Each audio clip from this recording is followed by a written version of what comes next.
Today, on Local SEO Today, Ivana Taylor is our guest.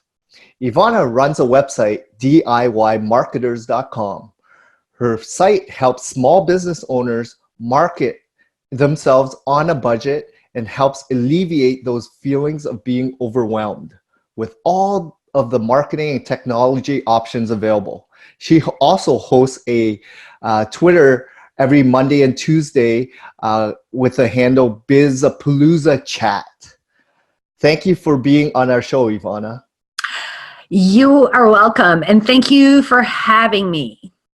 Thank you, Ivana. So let's start at the beginning where, if you don't mind, give some of the listeners, we just talked a little bit of a bio about yourself, but if you don't mind just elaborating, just giving you the listeners, what is your expertise? What is your background?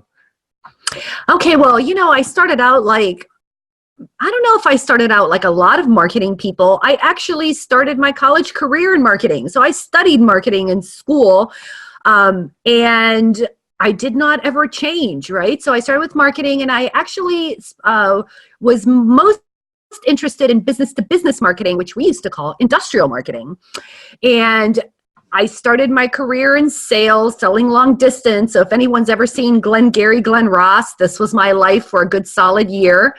And, and then I just sort of did what a lot of corporate marketing people do, right? You start selling, then you get into like managing projects and being a marketing manager and a product manager and all those other kind of things. And I worked my way up over the course of something like 15 years to being the worldwide director of marketing for a division of Monsanto Instruments. And then that turned out not to be quite what I had thought it was going to be. And that's when I started my entrepreneurial journey. And I started out in consulting like a lot of people do. But that was right around the time that the internet was sort of coming up. I mean, this was the late 90s where, email was prevalent and all this other kind of stuff, but there was no blogging. There was none of that. And right around the time I started is when I got interested in blogging and creating different kinds of content and so on and so forth. And right around 2008 is when I started DIYmarketers.com. And my intention was, one of the things I realized was that a lot of marketing people maybe didn't have a background in marketing. And I work with a lot of small business owners who didn't understand marketing, and they thought it was going to be really expensive. And one of the things I was always good at, given my corporate industrial experience, is I was always working with manufacturers who were more excited about dumping $500,000 into a new machine than maybe $5,000 into any kind of a marketing thing. So I got really, really good at creating beautiful high-end marketing on like no money at all. And that's what I decided to turn DIY Marketers into, is a publication that sort of shares all of those low budget marketing tips that I've learned over the years. That's amazing. And the journey has brought you to where you are today. So thank you. I know you've been doing it for over 10 years. So ever imagine it to be what it is? Like, I know throughout your career, and you did mention you did the corporate gig and you also did consulting yourself. Was this always something on your mind, like starting your own little business and getting your own clients and working, being your own boss? No. In fact, I was convinced for the bulk of my life that I was not an entrepreneur. And I still don't see myself as an entrepreneur. Oh, that's a whole other conversation, I just realized. Because to me, an entrepreneur is someone who's focused on scale, right? That's the predominant thought they have. I want to create this thing and I want to scale. I really see myself more as a small business owner. And I really thought that I wasn't qualified to do that either, because I'm not good at finance. There's a million things I am not good at. And I thought you had to be good at all of it. It wasn't until I went to graduate school and spent like a lot of money. And the most expensive thing I learned, the most valuable thing I learned, is that you don't have to be the expert. You do have to know things. you do have to know, as the business owner, you do have to know, you get to decide what strategy, you get to decide what business you're in. There's a lot you have to decide, but you don't have to be the expert in all of those things. There are lots of people who do that. In fact, after I left my corporate career, the biggest epiphany I had, and if there's anyone listening or watching or anything that has in corporate right now wondering, I'm going to tell you, I wish I had known that there was this whole economy out there. There's this whole economy of people who will help you. And if I had known that, I would have taken money out of my own corporate paycheck and given it to them to make my life easier. But instead, I was a freaked out, stressed out mess. So the lesson is, I didn't have this in my mind. Everything has just been a constant journey of stepping into something, trying it. Most of the time it didn't work. It was a big fat flop. But then out of for every 100 things I tried, there were maybe 3. And that's what entrepreneurs have to understand, or small business owners, right? You're not going to know everything, right? But there are resources. There are people. If you're willing to reach out for a hand, there are forums, there are groups, there are a bunch of people online and physically that are there to help you and support you. But if you are the type that are when you started, you were not sure that it even existed. And even myself, I do have to agree, at the beginning when I started my journey of starting my company, I didn't know where to even start in terms of who to ask. Where do I go for resources or a lending hand? I thought I had to do everything myself. I thought I had to learn everything myself and be the expert at every single, micro segment of the business, right? From operations to finance to sales to marketing to you name it, right? But there are a ton of resources. And the more vulnerable you are, the more willing that you're, willing to ask for help. That's where people become more of a entrepreneur. They realize that it is a lot of fun because you're less stressed, right? Oh yeah. I mean, I'm not going to lie, right? It took me years to get close to the kind of income I left behind. Yes. But I got to tell you, the quality of life and the control that I have over my time, in a lot of ways, I work more. But in other ways, it's work I enjoy doing. I just feel like I have more control and self-direction. Yes. And I feel a lot of business owners are like yourself. They're chasing, or they're no longer chasing a paycheck. They're doing something they're passionate about. And so therefore, it's not really work. It's like play, right? It's more like, I've always wanted my own business. Now I have it. And so it doesn't feel like work. You're actually going into work, but you're loving what you do. So that's the difference, right? And that's a really important thing you bring up, loving what you do. And I think I want to add that you're loving the people you're doing it for or with, because one of the things, and it is when you're starting up, you do have, you can't learn where your space is by pushing it. You have to take on a lot of different clients. So in the beginning, you are going to take on anything and everything. And I have a background in research. So I say, hey, that's data. Take it all on and just use that to know these are my favorite clients. That's the only objective. Take them all just so you can decide these are my ideal clients. And ideal clients are, I make the most money for doing the least amount of work, or for doing something I'm really, really good at. It's easy for me to do. They like how I work. I like how they work. We gel. But if you've got clients or customers who are really, really difficult, meaning they want you to do things to fit their system, they might have an entire team for something that you're doing all by yourself. And they might want all this documentation, and basically they can't possibly pay you enough. Yeah. To do that type of work. You're hemorrhaging profitability, not your ideal customer. And you need to not feel captive by the quote unquote revenue you have, because you're losing money. Exactly. So let them go, refer them elsewhere, and go look for more of those ideal clients. And you bring up a really good solid point, right? At the beginning, even when I started, I did take on a lot of new clients, and pretty much anything that, like, I didn't really go in, I didn't go in for, increasing my margins and knowing what my profitability is. It's really to understand who my ideal customer is. Once you know exactly how that persona is, then you can push all your marketing efforts to those type of people, knowing exactly what vertical, what's their demographic, what that ideal customer looks like. Once you know, then you can push all your marketing efforts towards them. And a lot of small business owners, they get into such a, it's frustrating to hear, but it's the reality. They get so drained by these negative people and all the troubles. And you've probably heard nightmare stories of being a landlord.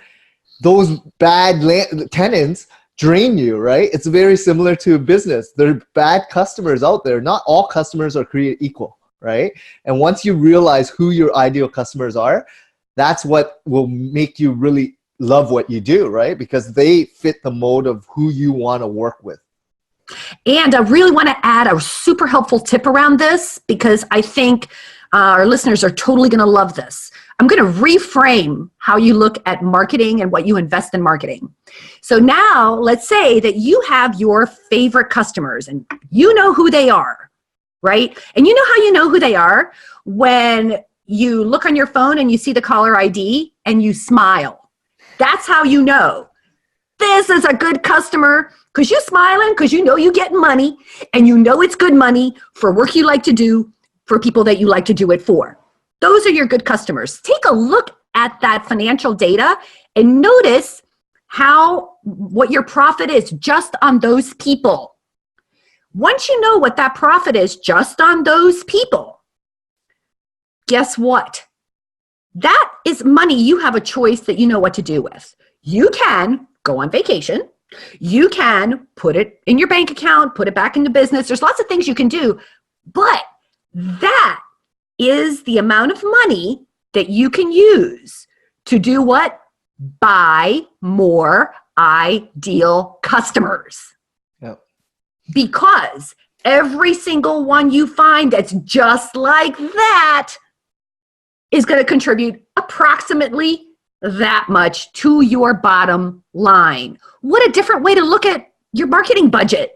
Buying more ideal customers.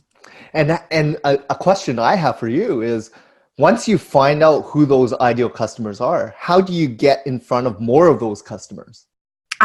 Okay. This is great. I just want to say one more thing about finding out who those ideal customers are. Think about the person, an individual, who so sucks at what you do and hates doing what it is that you do, that they value it highly. They're desperate for this thing and they value this thing highly. So now you've got, so for example, I hate bookkeeping, hate it. I hired a woman, a bookkeeper, which I wish I'd have done a million years ago, who loves cleaning up QuickBooks, and mine was a mess. She's like, oh my God, I love this thing. And I work with people who work online. That woman has found her ideal customer, people who hate what she does for them. You understand what I'm saying? Yeah. They value it highly. Yeah. And she's charging a premium rate. It's awesome. It's just everyone's happy. So where do you find these people? Well, see, that's my point. Let's say, for example, you're like a speaking coach or something. Who hates giving presentations?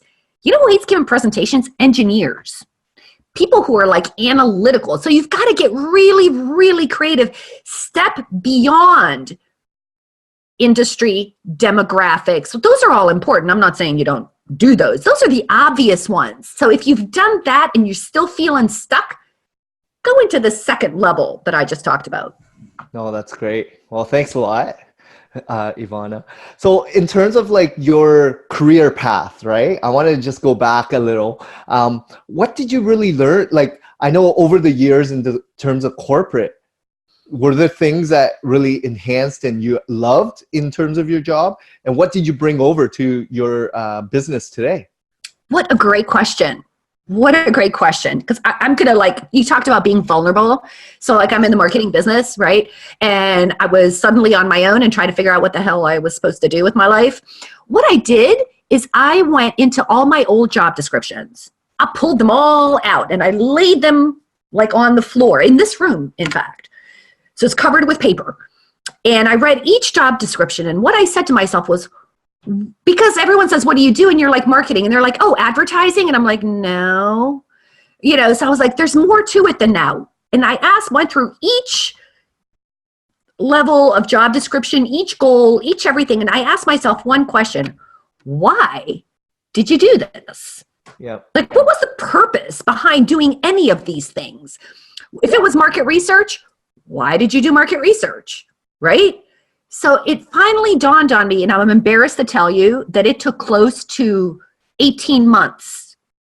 Not that I did this 24/7, obviously, but I'm saying from the time I started thinking about it to the time I got to it, it took quite a while. And what I learned out of corporate and everything else is that what I did was help my company, my clients, get chosen by their ideal customer. That was the reason. That was the reason to do competitive analysis. That was the reason to do market research. That was the reason to be in sales. That was the reason to go to trade shows. Why do we do any of these things? So that they would pick me, that they would pick my business. Why make brochures? Why do anything, right? To get chosen. Yeah. I was like, that was worth the price of admission.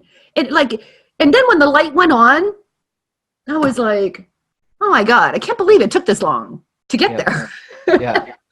No, but you bring on a couple good points where, your ideal customer, and you were pretty much representing your company, right? So, but you were behind the scenes. You weren't front level because the salespeople are probably the front facing, right? You were behind the scenes of the front line.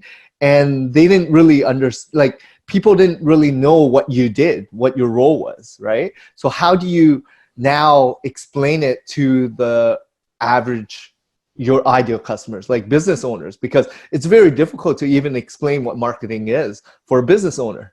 And that's what I tell them. Right? Right? It's you want a prospect to become a customer. You want your ideal customer to choose you. How are we going to do that? Right? How are you going to make that happen? Are you going to there's many different ways, but you don't have all the resources. You might not have the people. You might not have the money. You might not have the time, money, resources.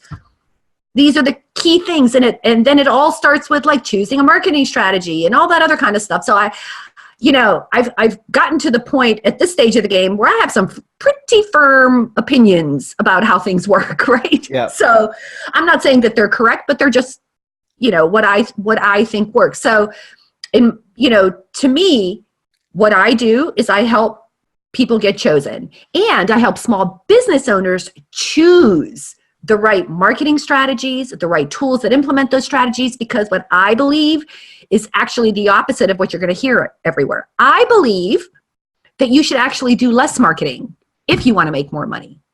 Too many choices, you're going to have to choose. Yeah. Very good opinions. Before we get into going into a little bit more detail about this, I wanted to ask you, throughout the 10 plus years of starting your own company, did you ever go through a mentor or a coach, or did you do workshops yourself? How did you learn this on your own? Well, you bring up a great point, right? Because nobody does anything on their own. No one does anything on their own. I was lucky enough to have a couple mentors in a couple different areas. When I was doing consulting work, and I still have this mentor, he's wonderful. He's a guy that used to be a CEO. He sits on boards, and all that other kind of stuff. And he was a consultant when I was an employee at a company, and we formed a relationship. And he was the kind of person, he's not dead, he's perfectly fine. He's the kind of person that would give me advice sometimes that I didn't want to hear. Yeah. Right? Honest Honest advice. advice. You're selling yourself short here. You need to be stronger. He said, you're too weak. You need to be stronger. You need to, have a firm opinion about things. I'm like, how could you say that to people? He's like, believe me, you have enough experiences. You're going to say it. He was absolutely right. He gave me some great advice on how to work with C-level people and how to also work with what I would call grassroots, because my master's degree is in multifunctional work teams. So I had the academic side of it, but from him, I really learned how to implement those things that I learned. So I run a virtual company. Very, very useful. The academics plus the practical mentorship. I had an awesome mentor in sales, and I'm a big believer in the Sandler sales system, especially if you are a soft-spoken person and you don't like the idea of selling and you feel like selling is this thing that you push on people. It's not like that at all. In the Sandler system, it's the opposite. Your goal is to have that person sell themselves, and you do that by asking good questions and guiding people to a good solution. So philosophically, I align with that. And it's also that sales mentor taught me how to get out of my head and how to practice and not be afraid and actually to be a stronger person. I'm actually like ridiculously shy. It may not look like that or sound like that, but I truly am. So that person. And the last mentor I have that it continues to be my mentor, well, all of these people are in my life, is a woman that runs a ginormous website, Small Biz Trends. Her name is Anita Campbell. She and I work together all the time. And she gave me some wonderful advice. And there's another guy that gave something similar. She said, if you're doing online, if you're running an online business and you're creating content, like I have a publication, she's like, you have to keep writing, keep doing it. And she goes, it's like refinishing a floor. You have to sand and sand and sand. And just when you think you want to stop sanding, you need to sand again. Yeah. So she's like, you got to write and publish and write and publish. And just when you think it's not working, you got to keep doing it some more, because you're going to hit a tipping point, and then the search engines are going to do their thing, and then you're going to start rolling. And so you don't want to do what my friend Mike Michalowicz, who wrote the book Profit First, calls, you don't want to hit the grass ceiling. Yeah. Because the work that you invest is like a seed, and it's in the ground, and you're doing all this work and you're doing all this work, and then you quit just as it's about to come up through the ground, right? So all great advices from from three mentors that I have relationships with. No, that's amazing. And I do want to agree, like, at the beginning, when you're just starting off, and it could be year 1 or 2 or 3 of your business journey, you're going to be feeling like you're putting so much time and effort into whatever you're doing. And you're probably frustrated because the income is not translated to the amount of time and effort you're putting in. But if you really think about all the experts and successful businesses out there in the world, how many years do they have to train and do what they're doing to become what they are today? Like, I always refer to athletes, for instance. How many years in even elementary school to high school to college until you actually become a professional? And do you think they stop? No. They're still eating well, exercising, practicing the art, and they have coaches and mentors all throughout their journey as well. So as a business, if you want to be successful, you have to understand that it's not going to happen overnight. It's not going to happen even in a couple years, right? And you have to, if you're really wanting to be a successful entrepreneur, you have to stick with it. And I want to bring something up that as I'm listening to you talking, I am convinced, I know you have a family, I have a family, and I am certain that a lot of the folks in our audience might have a business idea, or maybe they're in those first 3 years and it's really, really hard. And maybe your family, your spouse comes to you and says, what the hell are you doing? I know my spouse came to me and he's like, why are you giving this away? Why are you doing this? How long are you going to keep doing this? And what is this getting for us and all that? But it's almost like, how a tree gets stronger with a storm, right? You have to take that feedback. And I could easily say he wasn't supportive, but I didn't say that because I knew he was totally supportive. Yeah. He was concerned that I was putting a lot of effort in and maybe I wasn't getting some return on that effort. And that got me thinking, wait a minute, you know, what could I be doing differently? Clearly, it's time to see motion in some direction. I need to take, you know, because quite frankly, I'm blessed to have a husband who has a full-time job. We have healthcare. So I have a lot of flexibility Yeah. to take on those clients or to be selective or to a little broader space, but not everyone's in that situation. And that's a good point, right? Because if you have a strong support system within your family, like your spouse, significant other, they have a full-time job and there is income to pay for your mortgage or whatever expenses, then you have the luxury to do what your passion is, right? And hopefully it's gonna, you know, things will start blooming, right? And it will be rewarding eventually. And yes, ultimately it is for income, but you also have to follow your passion, right? And well, don't quit your day job, right? I mean, yeah, don't, you know, you have to make intelligent, fiscally responsible decisions. yes. So if you are thinking about starting a business, the smart thing to do is keep that income, and you don't have a support system like a spouse or a significant other. If you don't have that, keep at it. Think of it this way. Be the small business owner. Here's how I like to think of it. If you have a job and you're a small business owner, maybe that job is a client that's paying you a retainer. Right? So there's so many different ways to look at it, but never, ever, ever put yourself or your family, and that means like, don't go, and I've seen people do this, buying all these like wishful thinking programs, and these things cost tens of thousands of dollars, maxing out your credit card. No, don't do that. Yeah, so it all depends on where you're at with your business, right? So if you're an entrepreneur or if you have had your business for so many years and you want to take it to a different level, then there are people out there to support you. There are things that you can do to really take you to that next level. So the next question I wanted to ask you, Ivana, was has there been any major challenges or mistakes that you've had over the 10 plus years of running your own DIY marketers site? Every single day.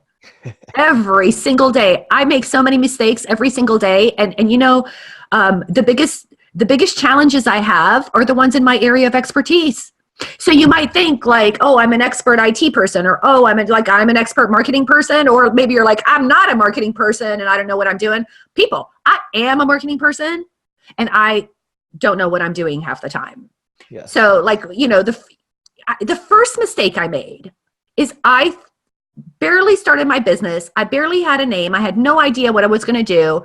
I happened to have money from my corporate job, and I threw $1,500 into brand development.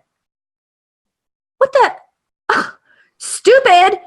No need for that, right? I could have used a simple tool. I could have done anything instead of that. I don't know what, but I was following like some corporate marketing step by step, which is totally different if you're a small business owner. So yes, I had to get out of my corporate mindset, right? Waste of money, big mistake right on the onset, right? Number two, I thought, again, corporate marketing versus small business marketing. I thought I had to identify my ideal client and pick those people and invest all my time and energy in getting those people. No. You take everybody. So you can choose, like I was saying earlier, that was the lesson, right? Wasted a huge amount of time and money doing that. Another mistake I made when I created DIY Marketers, I thought it was going to be a membership site. And I had done all the numbers and all this stuff, and I thought I was going to do this. When it came time to implementing, and that was the other thing I did, is I invested in infrastructure before I had my content set up. Big mistake. I must have thrown away $3,000 to $5,000 over the course of like 18 months, only to discover that that was not what happened. What ended up happening in real life is that the content I was creating started spreading and people started reading it, and I started getting into a totally different space than I had planned on. Yes. So it wasn't a consulting site. It wasn't a membership site. It was a magazine. Yeah, it was just information. Exactly. It took me like 7 years to figure that out. Which is a good point, because you have to pivot multiple times, right? You have to understand what, people create a business plan when they start their business. And if you're not nimble enough to pivot, you're going to be in big trouble, right? And the more you are willing to adapt to change, the more that you're going to survive the tough times and the good times, right? So that's a really good point, because even for ourselves, like, we've pivoted multiple times, but we are still staying true to what we deliver to clients, right? And we always have to adapt to not just the Google search engines, but what people are looking for a provider, right? So just understanding and listening to your customers and understanding what kind of value you bring versus some of your major competitors. So really understanding the marketplace. Right. And I do want to get back into listening to yourself. You mentioned this about what you're passionate about and so on and so forth, and listening to yourself. I got to talk, because a lot of small business owners are prime market for a lot of these experts and gurus to sell you programs or sell you stuff that's going to be a silver bullet that's going to fix something. That's what worked for them. Yes. So don't choose a mentor. Don't choose a program. Don't choose a platform that promises the world if you yourself aren't good at that. You know what I'm saying? If this is an area you don't feel comfortable, okay, you don't have to be good at it, but like, you don't even like it. Yeah. Right? Like, let's say someone's out there saying video, you need to be doing video. Everyone's doing video, and they throw all kinds of stats at you, but you don't like being on video. You don't do well on video. You don't know how to do video.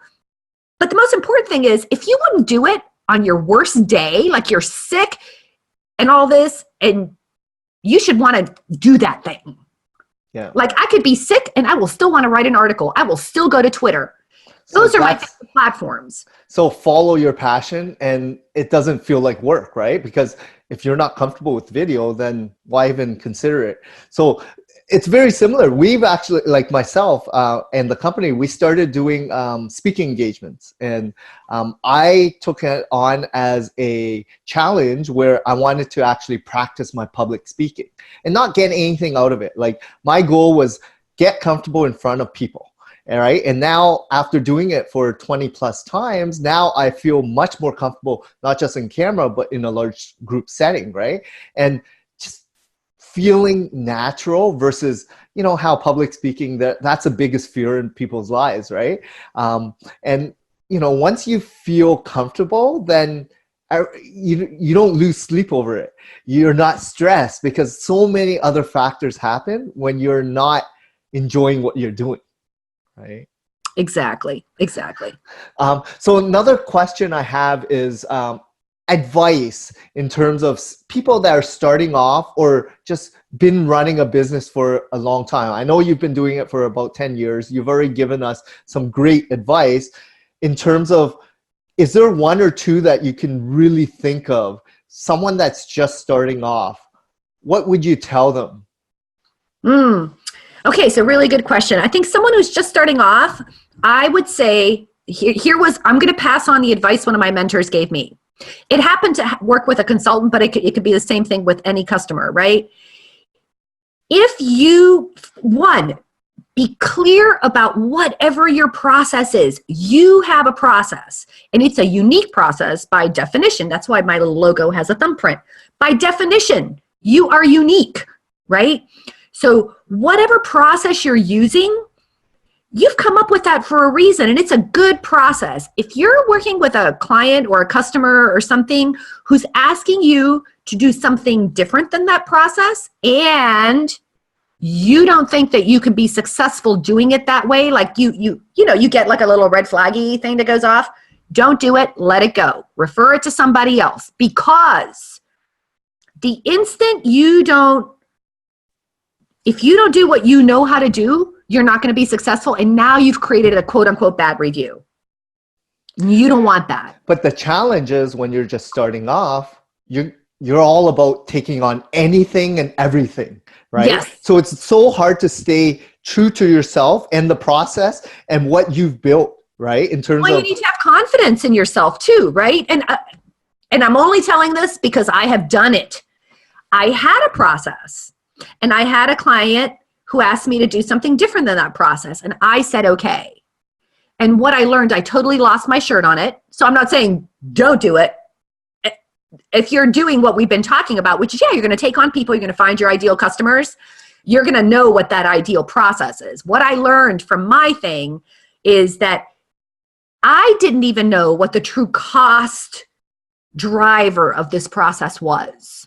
And they thought that by, let's say, cutting interviews shorter, that was going to make the process cheaper. What I learned is it wasn't about the length of the interview. It was about getting the person on the phone. That was the cost driver, because that took a lot of time. And that's why I learned, we're like, aha, I'm doing this process, and this is what drives the cost. So yes, do what you need to do to figure out what your process is. But once you know that you're onto something and you know why it is the way it is, don't compromise. And I think once you have success in fully deploying that process and running that, ideal customer, and they're happy and they've already given you a case study or testimonial, you know exactly what it takes to get people good results, right? So then you follow that system. However, the challenge is when you're starting, you can't say no to people, right? And you shouldn't. And now, like yourself, like myself, I know who my ideal customer is. I know when they are kind of moving away from my ideal, profile, and what they're asking for is unreasonable or something that I don't do. I'm gonna, yes, refer them out, or just be honest and say, I don't think it's gonna be a good fit. If things change and you're looking for what we offer, give us a call. Exactly. And you bring up such a great point. I definitely want to be clear about that, right? Which is, in the beginning, so our advice hasn't changed. In the beginning, you're taking everything on, but you're not taking everything on because you're a victim of that business. That's part of your applied market research. You don't have to do surveys. You don't have to do any of that crap. That's nice. You can do that, but take on those clients. Take them on. No problem. No problem. Yeah, I don't know why it's connected. And even with the surveys and whatnot, having real customers are completely different than any survey out there. Right? Exactly. So you got customers. Right? Take them on and recognize that, hey, I'm in this learning phase. I'm in this learning phase, and I'm going to gather this information, and I'm going to learn, and give yourself some period of time depending on your selling cycle. I have a very long selling cycle, so it took me like 3 to 5 years to figure that out. Yeah. Somebody maybe like yourself, you probably had that down in like a year. Yeah, so again, it's trial and error, but it's all about testing the market and figuring out what works for you, because everyone's going to be different, right? Correct. And their learning curve is different as well, right? So don't feel like you're set on a time frame if you're not comfortable with it, right? Correct. As a small business owner, I mean, people learn at different levels and stages and speeds as well. So whatever works for you might be different for other people. Right? Correct. So another question I have is, how has running a small business changed with the advancements of technology, like softwares and devices? Because I'm sure 10 years ago, you didn't have all these smartphones, right? Computers were Pentium 2s, Pentium 3s, right? What has changed, and how has that affected and maybe enhanced your business?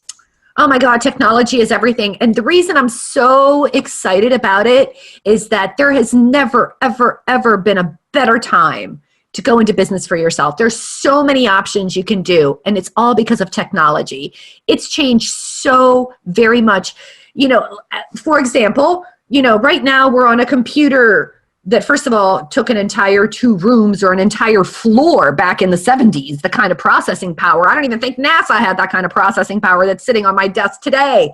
So understand that the price of technology is always coming down, and that makes that barrier to entry for a small business even lower. So as a small business, there are so many tools to make yourself look big.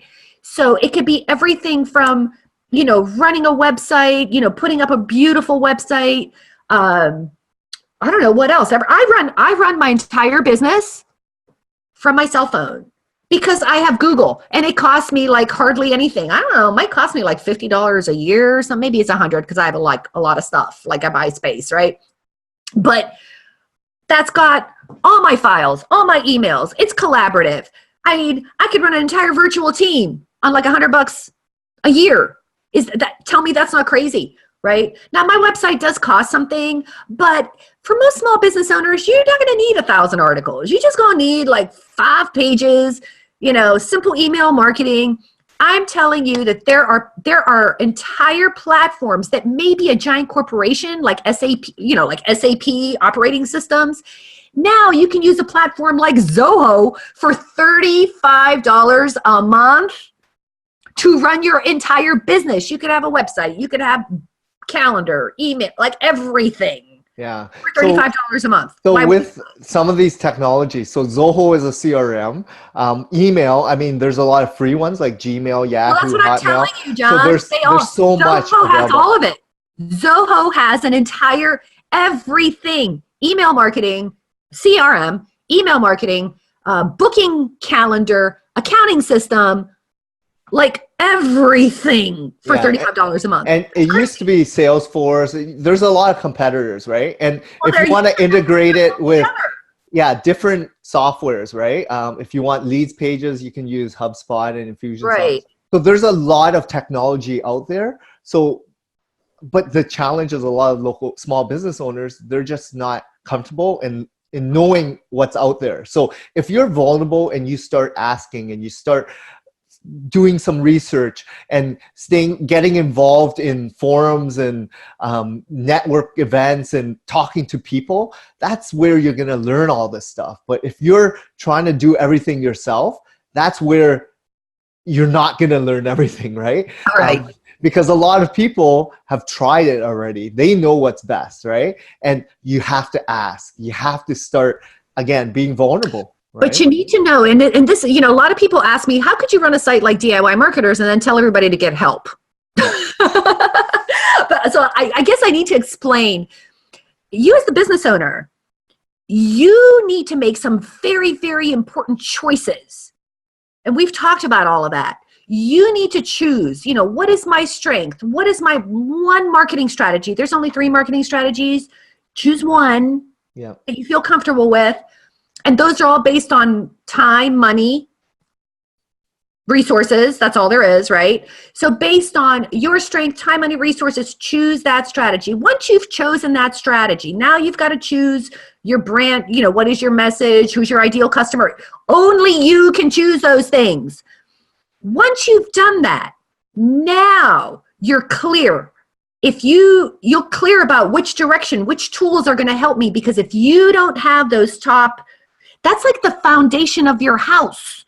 So, right, if your house is your business and your foundation is nothing but gravel because none of your ideas are held together by anything, you are going to be overwhelmed and you're going to be chasing rainbows. You're going to say, oh, I should do email marketing. I should do Twitter. I should do this. I should do that. And there's, Lord knows, every expert under the sun to tell you which one you should do.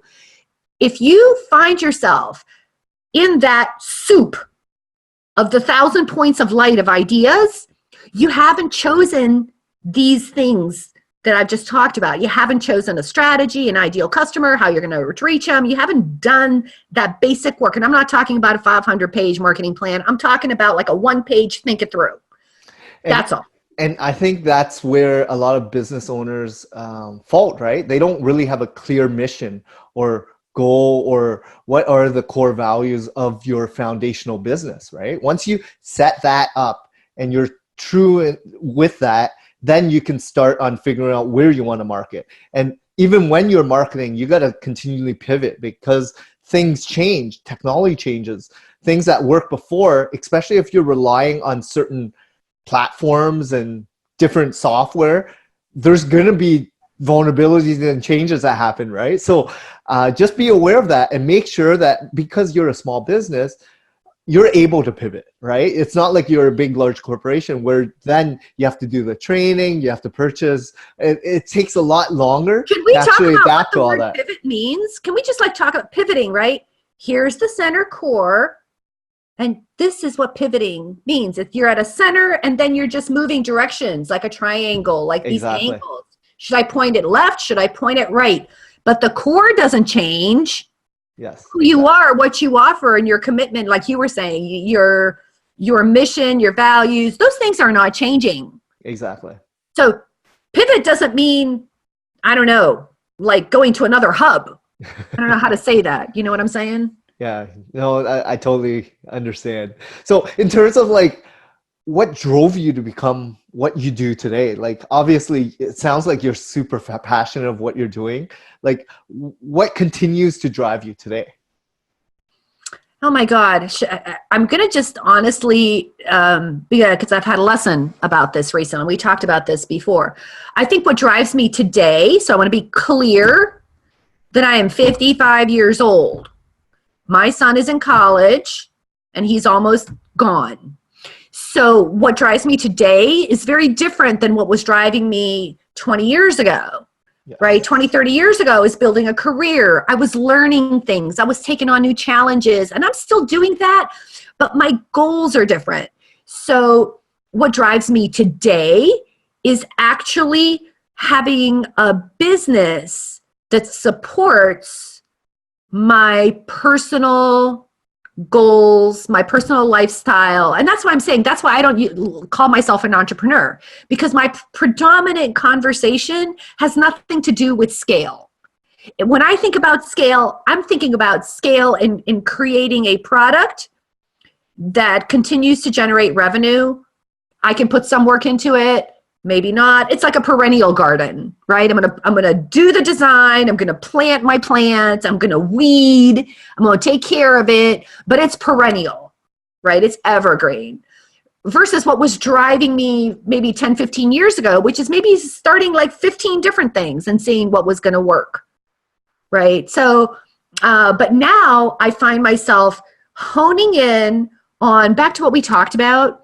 Like, I like creating content. I like writing. I like sharing ideas. I like sharing advice and ideas and those things. And I'm like, okay, I'm just going to do that. I can do that inside of my business. I can do that in maybe some other hobbies and areas. So those, I'm taking my skill set and I'm sort of still learning new things like we talked about. Yeah. I'm determined to learn more about SEO. Um, so like I knew a little bit, but now I want to learn more. I feel like I have a goal that I can apply that learning to. Yeah. No, and continuous learning is so key to every entrepreneur out there, right? Like you never stop, right? Because once you're in it, it's like it's just like everything else, right? Like you have to keep going. It's like, addiction, right? Sometimes it's more for me, like I read a lot, I go to a lot of conferences, I go and learn as much as possible. And I'm always learning from great people and people that I've never heard of before. Like whatever it is, maybe you're gonna gain one or two insights and then try it for yourself, right? And that's the whole point, right? People are gonna make mistakes, but if you constantly learn and try different things, and that's where you actually continually love what you do, because it's never still, right? You're never gonna just be flat doing the same thing over and over. And you made me think of something so important because, we were chatting and you gave me some great advice, right? So I would really, really encourage everyone to don't just assume that the person who can teach you is someone who's like maybe older or maybe whatever. Look for the person that is really, really good at what you want to be good at. And that person could be 20, or that person could be 85. And it's great that you point that out, because if you are vulnerable, like you mentioned earlier, people who are entrepreneurs that are fairly successful or just starting, they want to help. They are the type that are givers. They're there for a purpose, right? They're not the type that will keep everything on their own and hold everything to themselves, right? Like successful people are the most loved ones out there that want to help out, right? So yes, just let people know. And that's why you have your amazing site, right? You're always giving out free content, right? And people continually come back because they know that you're here to help them, right? Absolutely. So no, that's great. So aside from business, are there any other pillars that you actually are very focused on? Because health, family are very important, and yeah, a sense of community as well, right? So but I know we've only spoken about the business aspect, but tell me a little bit more about those other pillars. Well, those other pillars were like a really, really important component to driving me into my own business. And I'm sure a lot of people can relate to this. I think that my husband and I were on the front end of this trend, right? So when I first got married, I was the primary income earner. I had the big corporate job, but my husband was a great saver. My God, that man could deliver pizzas and still have money. Just, so we always used to joke and call ourselves Taylor Inc., right? And that's how that worked for a while. But then when I had my corporate job and decided to leave my corporate job, it was actually my husband who came to me and said, okay, you're 35, you're the worldwide director of marketing. What is it that you want to do? Because I am here for you. But this thing that we're doing now is not working. And he's like, I want my wife back. Whatever is going on, you need to stop this. And I'm here for you, but don't do this anymore. So when I quit, we lost 3/4 of our income. And he was there for me. And when he did that, we toggled, right? So back when I was gone and traveling all the time, he was taking care of the house. He was going to work full time, taking care of the house, doing all the stuff, and then when we toggled, then I started taking, and I made that commitment real. I was like, you know what? He's being so generous and supportive of me that I will never complain about my job. I will always be there to take care of those things that he can't take care of. Because I know what it's like to come back from a corporate job and be exhausted or be traveling or all of those things. And I want to be there for that. And so this made my beginning years of business very difficult because I decided I was not going to do evening events. I was not going to be gone for a week every, so many months or whatever. I just wasn't going to do that.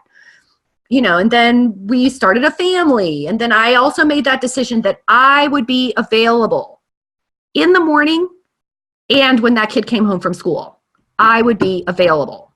And so you can see how my business has morphed in order to support my greater values. Yes. And of course, now my son is up and out of the house. And as he was growing and as he started getting involved in different things where I wasn't that important anymore, right? I was able to, I expanded and did some different things. And I started to travel a little bit. But I just want to mention that I had, after an intense corporate career, at 35, I was like, I'm not doing this anymore. Yeah. I'm going to toggle and switch. And so, and as now I'm at the age where my dad passed away a couple of years ago, my mom is older, my in-laws are older. And I said to my husband, we need to shift our priorities. When our parents ask us to do something, our first response is going to be yes. And the only time it's going to be no is if there's really something going on that we can't do it. Yeah. Because, so right now I'm in the phase of my life where I guess I'm a sandwich person, right? I have a kid in college, got to be there for that. I got older family members, got to be there for that. Got to maintain the relationship. But I have to say, as much as I love what I do, it's all about, it's not the most important thing on the planet because that's, you bring up so many good points, because first you need a very solid support system, and that's your significant other, right? And then lifestyle choices, and depending on where you are in terms of age and basically career or family, there's going to be other things that are more important than running a business, right? So living a well-balanced life and taking care of your health, taking care of your relationships. And before the business, I mean, yes, we're talking about being an entrepreneur and running a business, but depending on where you're at, that might not be your focus, sole purpose, right? But you have to understand, if you do want to be successful and you want to make the most of it, you have to give it the time and dedication and the resources and commitment, right? And you know, especially if you're younger and you don't have things holding you back, it's a perfect time to do it. But when things change and you start having a family and you have other commitments, I have a younger child myself, so I totally understand where you're coming from. My commitments after working hours are my family, right? But I always am thinking, and you know, as a business owner, you're always thinking and juggling different things, right? But totally great points.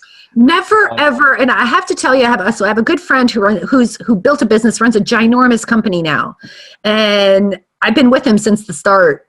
I was one of his first clients, and I remember, as you know, okay, so he was married, then he had one kid, then he had two kids, right, and all this stuff.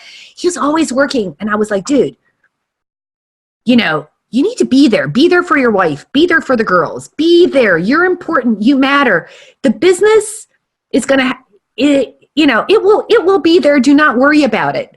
But the same cannot be said for your wife and kids. So you need to take care of that. Exactly. You need to take care of that. And over the years, he and I will catch up, and he's like, I'm so glad you told me that. That's so important, blah, blah, blah. Because I'm like, dude, the alternative, I have seen the alternative, and it is not good. Exactly. Take care of your relationships first, because you can always build another business. You can, or make that business work for you, but do not give those most important things short shrift. No, that's great points. Valuable lessons for sure, right?